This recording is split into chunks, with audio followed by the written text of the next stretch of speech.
So fear is not just a feeling, fear is the teacher. Let me tell you what I mean. Oftentimes when we have something that is something that we're afraid of or something that we are avoiding of, it kind of shows us or tells us a little bit more about areas of opportunity for ourselves. For example, in the space that I'm in, oftentimes when we're trying to help somebody understand what might be something that is a stressor for them or something that causes them distress, we typically ask them to just walk through their day.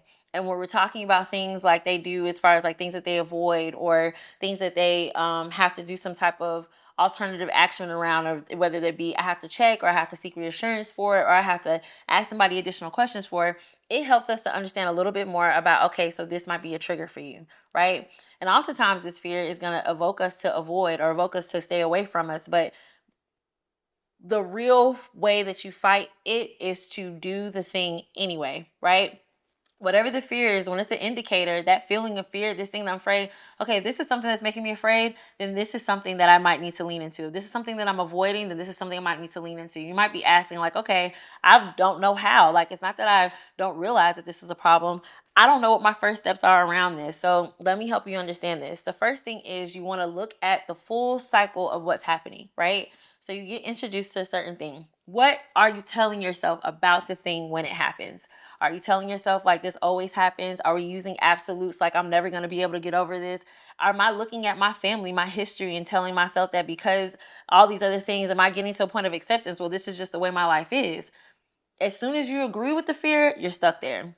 But if you give yourself permission to start saying something differently, even if you add something temporary to it, like, okay, next year I'm not going to be the same way, or tomorrow this is not going to have me cut off the same way, or I'm going to actively be working on doing this, that is the thing that's going to help you retrain your thoughts and retrain the way that you need to show up, right? Sometimes just because we're experiencing something doesn't mean that we have to agree with it. Just because it's something that's showing up for us, that fear doesn't have to have a label on it. When I first was introduced to the idea of phobias and fears and everything else, as I understood that a little bit more, as I started studying that space, immediately I realized the opposite to that is action. Immediately I realized that even as I'm talking about joy and how joy is like one of the things that we lean into the most, the thing that's the opposite of joy that snatches our joy all the time is fear. And my job, I really feel like my dedicated purpose is to help you understand that joy is in every space all the time, even when fear is present. And it's when you do the thing that you want to do anyway. Just because you're experiencing fear, just because you're afraid of something, that doesn't mean you can't continue to show up. And it's as you show up that your body, your nervous system, your mind starts to align with the fact that actually I can do this. Actually, I can show up in a way that makes sense, right? Oftentimes we call this response prevention, right? In the concept of ERP. So when we think about being exposed to something, the response prevention is you doing a different thing. Whatever it is you're afraid of, challenge yourself in the next week. Do the opposite and see if it doesn't start to reframe your thinking. Remember that oftentimes that opposite, the doing the opposite, is something as simple as me not agreeing with what the fear is. I'm not afraid of nothing. I'm not afraid to do anything. I'm not hesitant about anything. I am capable of everything.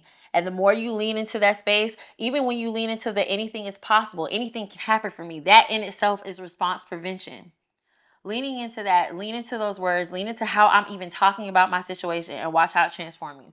Fear is not just a feeling, it's a sign that it's time to change your words.